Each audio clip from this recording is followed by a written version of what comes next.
ফিরে এলাম বিরতির পর। যে খবরে নজর রাখবো, তৃণমূল মিডিয়া প্যানেলে নতুন ৩ মুখ। বাদ গেলেন অরূপ চক্রবর্তী, রিজু দত্ত, সুদীপ রাহা।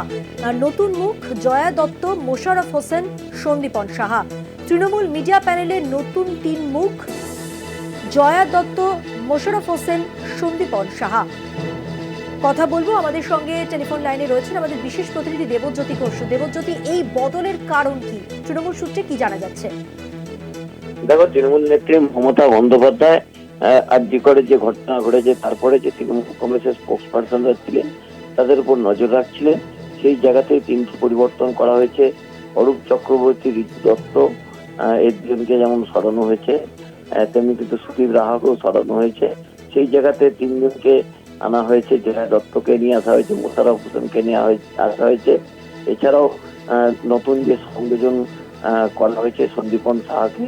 এবং অত্যন্ত গুরুত্বপূর্ণ, তৃণমূল নেত্রী মমতা বন্দ্যোপাধ্যায় এই যে স্পোক্স পার্সন যারা বিভিন্ন সংবাদ মাধ্যমে তাদের প্রতিক্রিয়া দেবেন, সেই তালিকা পরিবর্তন করেছেন।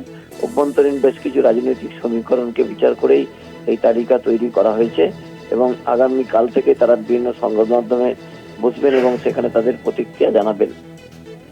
ধন্যবাদ দেবজ্যোতি। কথা বললাম আমাদের বিশেষ প্রতিনিধি দেবজ্যোতি ঘোষের সঙ্গে।